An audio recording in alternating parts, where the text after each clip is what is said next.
In a country that declared the end to socialism, a major poll released in January of 2016 revealed something unexpected.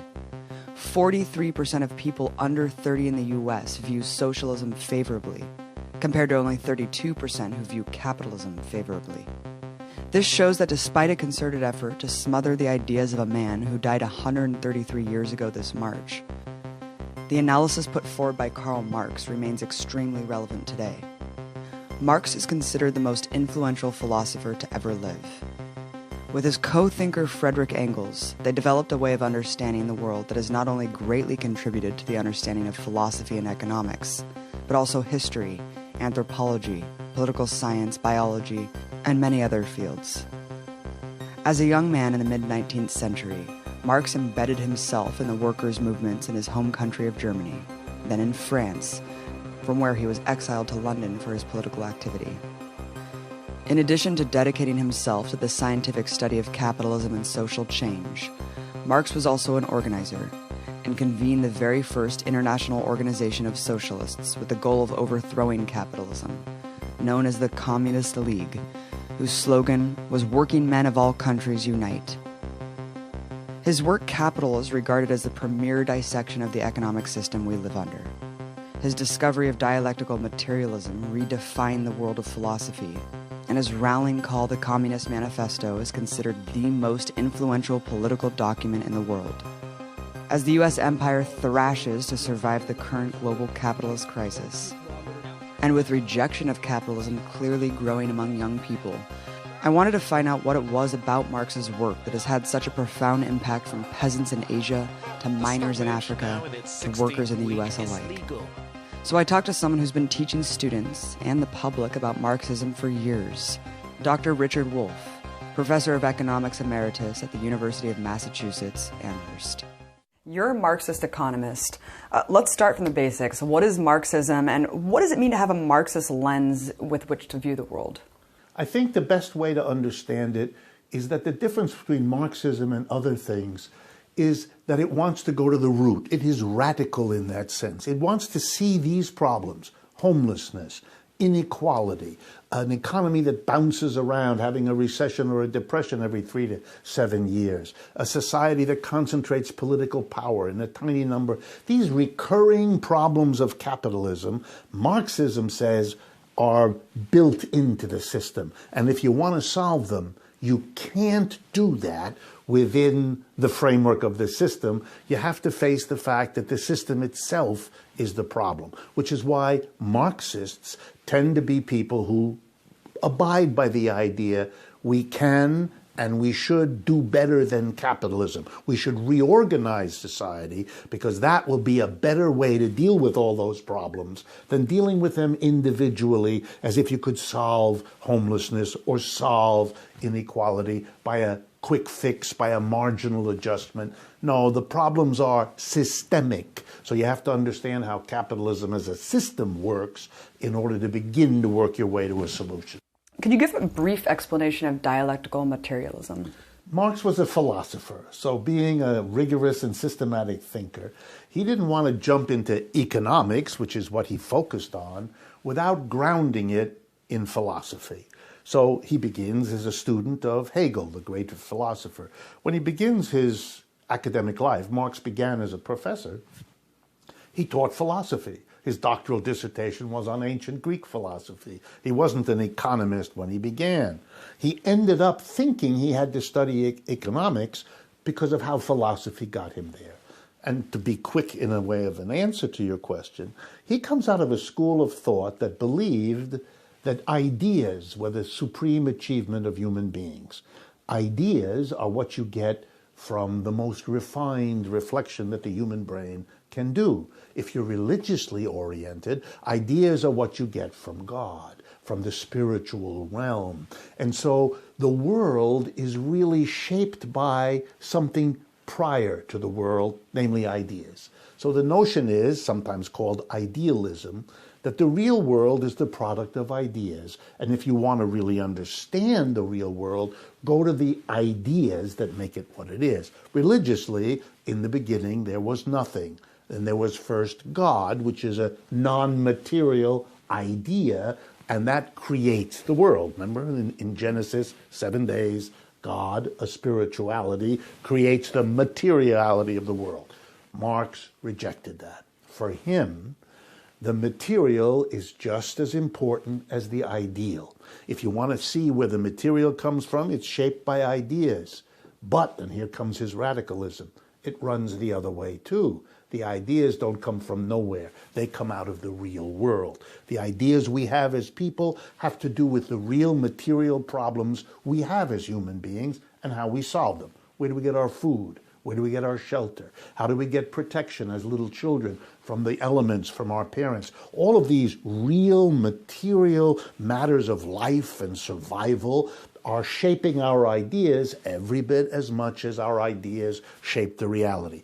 Dialectical materialism is the name for a point of view that says, if you want to understand the world, you need to look at how ideas shape the material, but the other way too, and the two have interact. That's the way to see the world. And for that reason, when it came to explaining the problems of capitalism, he never could and never did suggest it's all because of the ideas of people about capitalism. It's the real way human beings make their food, solve their clothing problems, their relationship problems that shape their ideas as much. And he was going to analyze capitalism through that lens of the interaction of ideas and concrete material reality back and forth. Marxists take a particular view of history called historical materialism.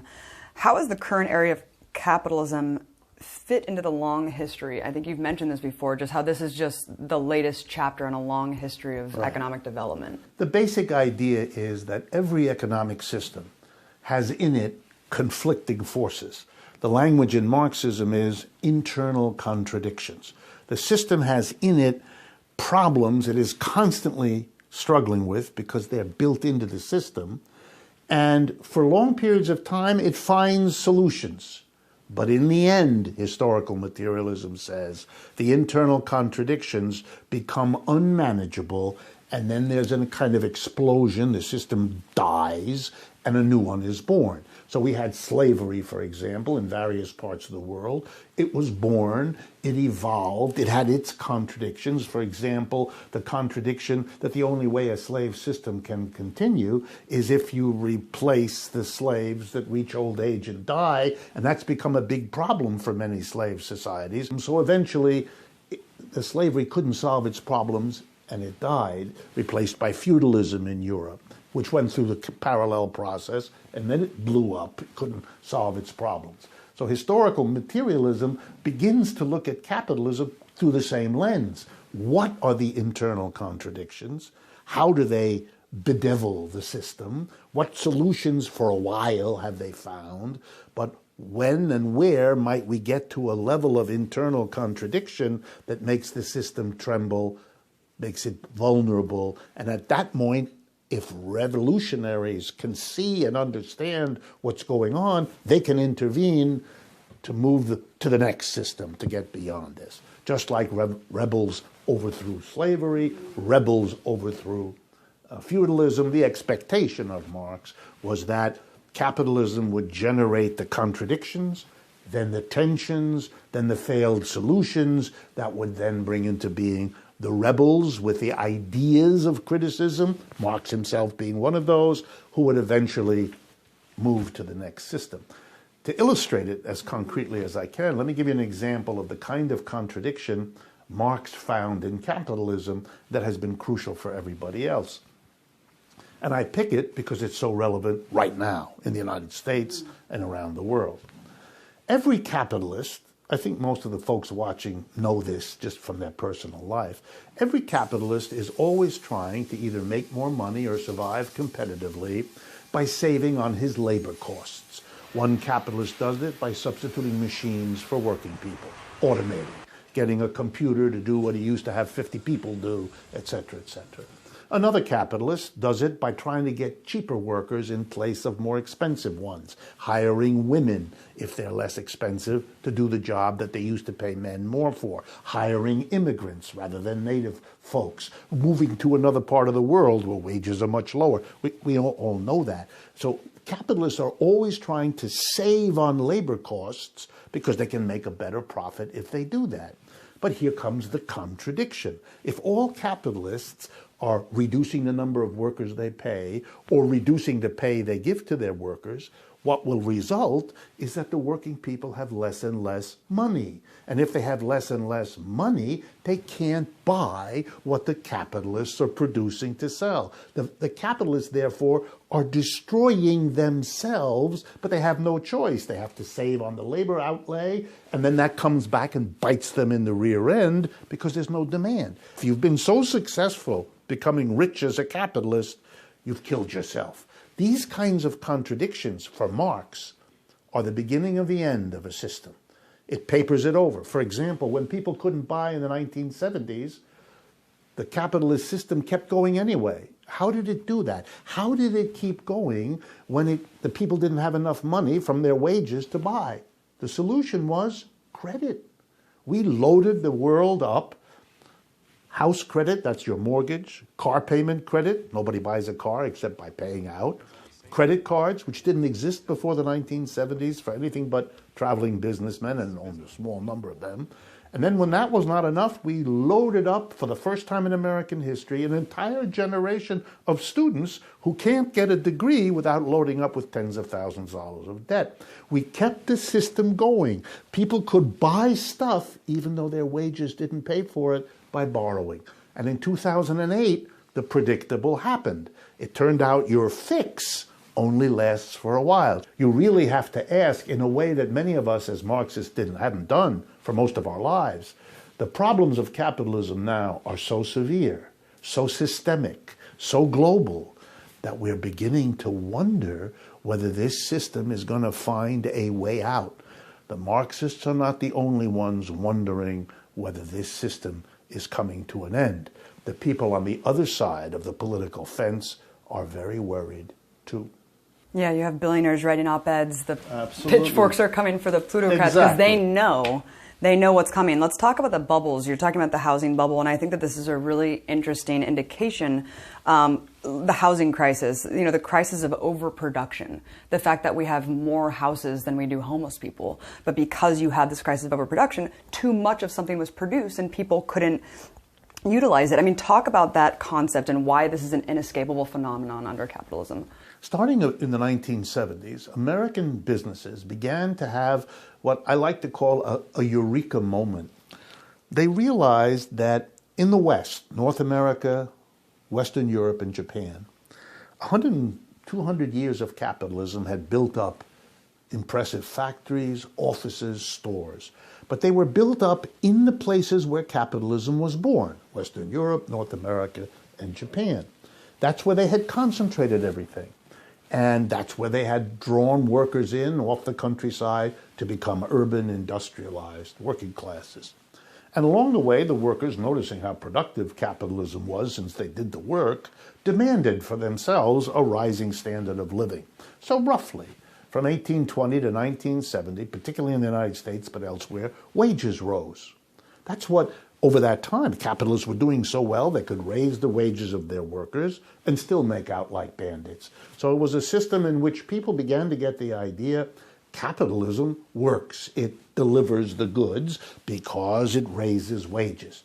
You had to not look at what was happening to where most people in the world lived, Asia, Africa, Latin America, because for them the situation was horrible. But if you concentrated on where capitalism was born, you could fool yourself into thinking, wow, this is a system that works. And the capitalists, of course, and the people who liked it celebrated all of that. Then in the 1970s, capitalists had this eureka moment. They said to themselves, wait a minute, we're in North America, Western Europe, and Japan, where the wages are now very high. Workers are very happy. But why are we here? In the rest of the world, which has been savaged by the growth of capitalism in those privileged areas, wages are very low. So in this eureka moment, capitalists said, what are we doing here in Western Europe, North America, and Japan? It's much more profitable if we produce in China, in India, in Brazil, anywhere else. And there begins what we're still in the middle of, the exodus, the abandonment of the places of origin of capitalism by the capitalists. So there's a massive move to China, India, Brazil, and all those places, producing what? Well, what every capitalist wants, which is to make a bundle. So they build big factories, imagining that they can sell all of this stuff like they used to. But they forgot something. If you go from high wages in the United States to low wages in China, the bottom line is that the people earning wages are earning a lot less than they used to. It's not just that they're not Americans, they're Chinese, but they can't buy back what you're building. They can't manage to consume what you have the capacity to produce. Right now, China is slowing down, scaring the whole world. But it's not China that's slowing down. It's the inability of China to sell to the world because the wages of the world's workers have been depressed now for years as we move out of Western Europe, North America, and Japan into these lower. And the system totters as it encounters a very old contradiction in its current form for which they have no solution. And right now, when it's happening on a global scale, Europe is having it, North America is having it, Japan.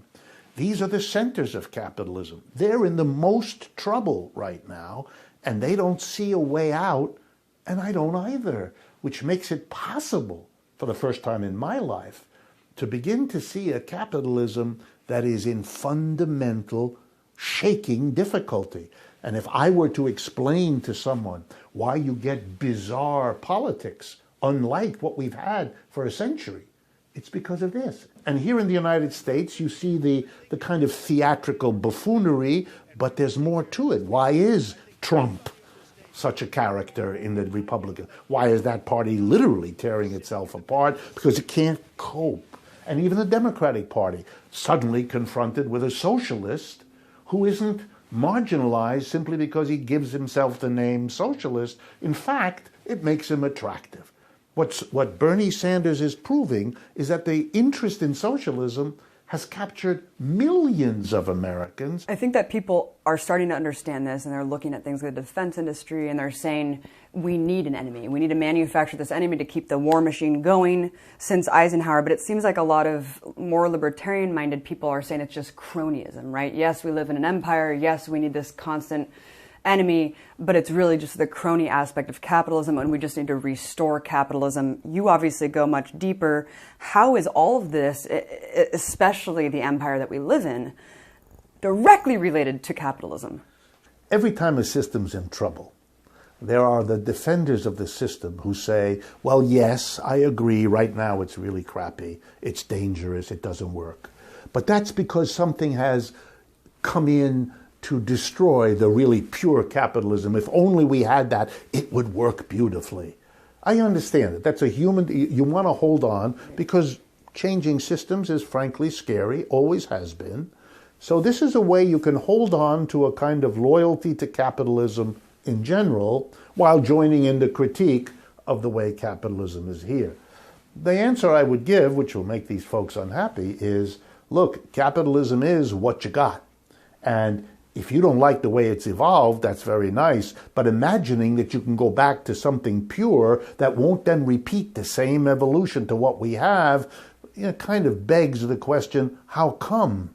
We didn't become dependent on the defense industries because a lot of people are crooks or because a lot of people have cronies whom they favor. Come on, that's not really a very profound analysis. There may be cronies all the time, but why were they successful? I think the biggest counter, and I'm sure you hear this constantly, is looking at the USSR, looking at some sort of manifestation of authoritarianism like North Korea and saying, well, that's the inevitability of communism. When capitalism emerges in Europe out of feudalism, 17th, 18th century, there are lots of places where it is started, where it grows for a while, and then it blows up. It dies. Or it goes in directions that are horrible and people reject it. And that's not surprising because you don't one day decide to go from system A to system B, set up the new system B, and everything just works ducky fine right off the bat. That's not how this happens. In every case, the transition has to go through a number of experiments. Lessons are learned. This we did well, that we didn't do well, and that's why it fell apart or took a direction we didn't like. And then eventually you get to a capitalism which covers its bets, can be better than the ones that came earlier, lasts longer, and becomes something that all people eventually grasp onto. I would expect that of socialism. Look, for most of the world, poverty is the daily grind of life, and therefore the most urgent economic objective of most people in most parts of the world is to get out of poverty, to have economic growth where the standard of living grows. Okay, in the last 300 years, the two examples of large societies that have grown the fastest are the Soviet Union and the People's Republic of China. And just to remind everyone, in 1917, when the Russian Revolution happens, Russia is the most backward country in Europe. The vast majority of its people are illiterate and work in agriculture. It is a poor country that has just lost World War I, and then had a revolution, then had a civil war. I mean, to expect this society to be anything other than an economic basket case would not be reasonable. Okay, now fast forward to 1975. That's only 50 years later. The Soviet Union is the second superpower in the world. It has come through another World War, World War II, that was devastating like the first one on Russia. And nonetheless, it shows a level of economic growth that is stunning. The equality and the fraternity are not easy to find. They became critics. They literally said, wait a minute, this system isn't the road to freedom, to equality, to all the good things that people normally have championed. And they became critics. And the most important of them in the 19th century, when capitalism was really taking hold, was this guy, Karl Marx. So I think a lot of people are aware of socialism now, especially since we have a self-proclaimed democratic socialist running for president, but they don't actually understand what it means. I think they're taking little bits and pieces, free healthcare, free education. Talk about the means of production and how a socialist economy would actually be structured. They came up with the following idea, that the problem of capitalism is two fundamental things. One, that private individuals own the means of production. They own the land, they own the factories, they own the stores, the machinery, and that the people, the owners, are really a very small part of the population. 1%, 2%, 5%, maybe even 10%, although rarely did it get that high. But that means the vast majority of people are never part of the owners. And the basic socialist idea was, if you allow a small number of people to control the means of producing all the goods and services we all need to survive, they're going to use that control to make the system work for them. And they're not going to worry about the rest of us. In other words, it's a recipe for a society that produces wealth for the top 5 to 10%, but not for everybody else. That gives power, political and other power, to those at the top and not to everybody else. So the socialist idea was, this is fundamentally unjust, fundamentally undemocratic. This is what's wrong with capitalism, and how do you solve it?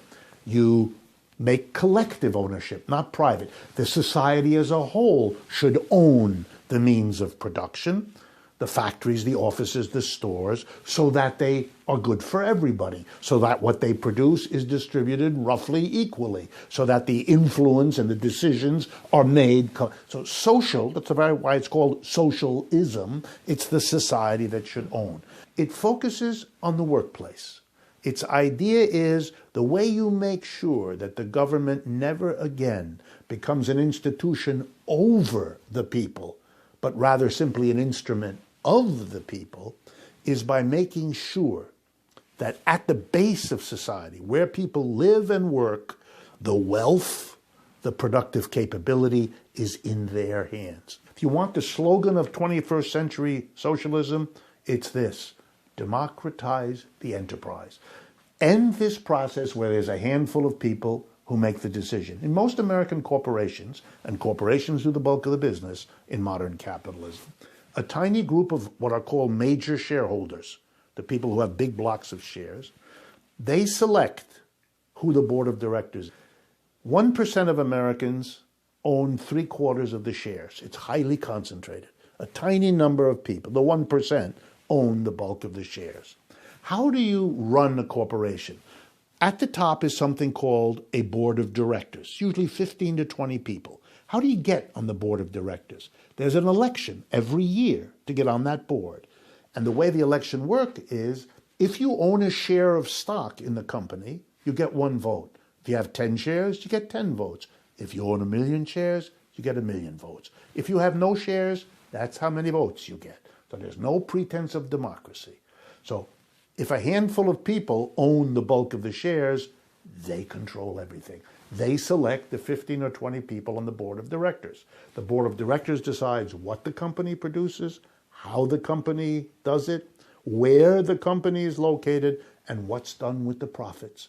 Everybody helps produce the profits. The employees have to live with the decision, but have no influence on it. It is the opposite of democracy. And if you don't have democracy at the workplace, you can never have it real in politics either, because those at the top will buy the political system, something which we see in the United States so starkly every day that everyone knows.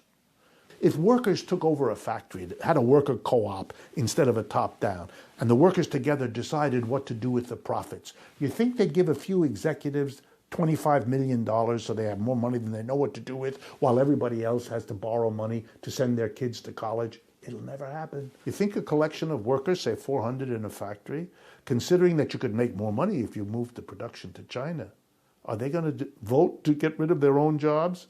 It's not going to happen.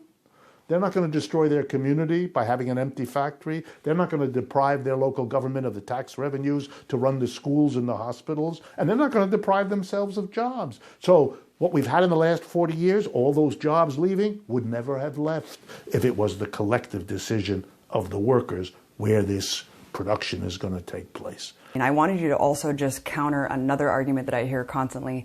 I earned it.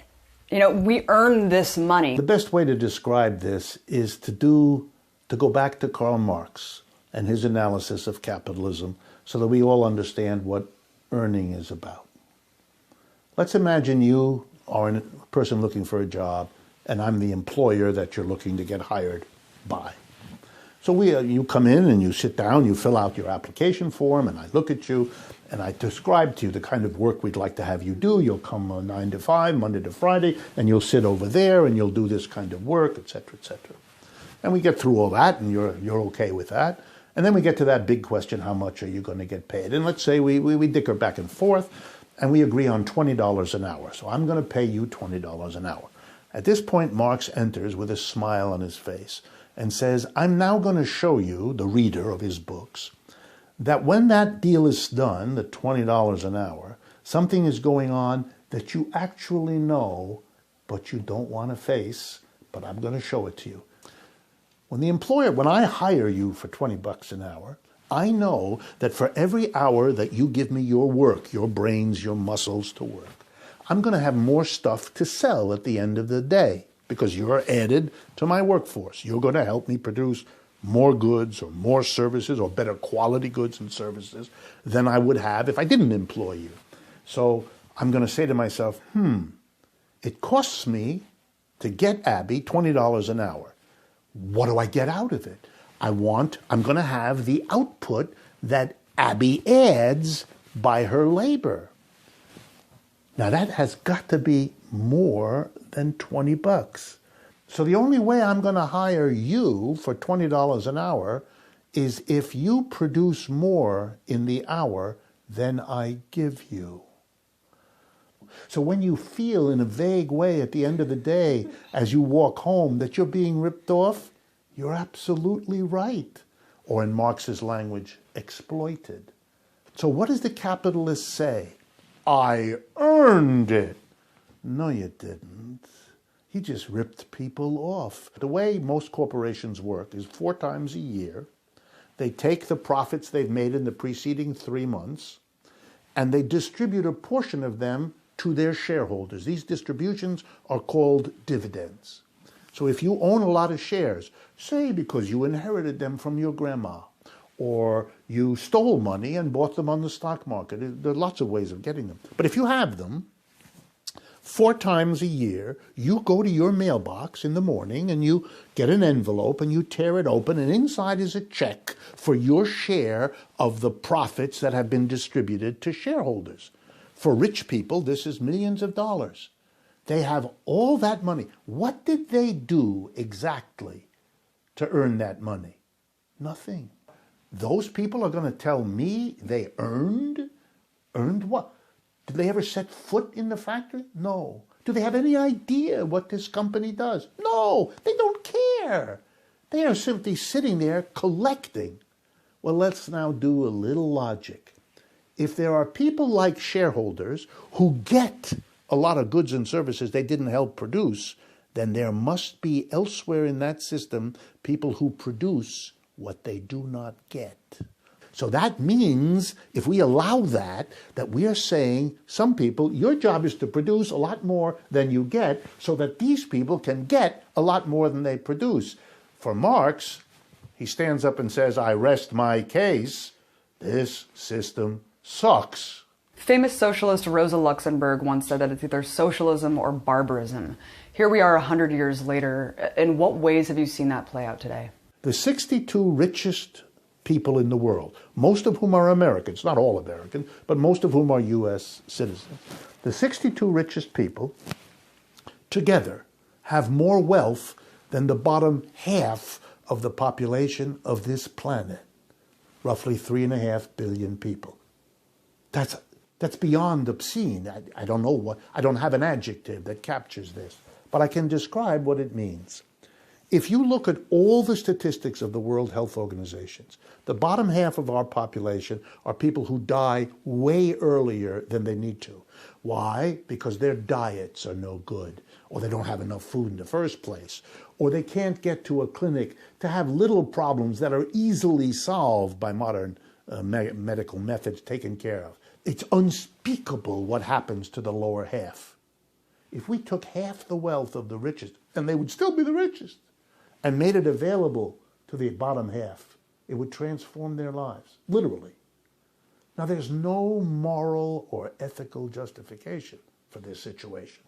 Number 2, it is well known all over the world, despite a few deniers that are still around, that the way capitalism has evolved has compromised the ecology and environment of this planet, literally threatening us with 27 diseases and 57 losses of fundamental resources. This is crazy to permit this to go on. This is another way capitalism confronts us with barbarism.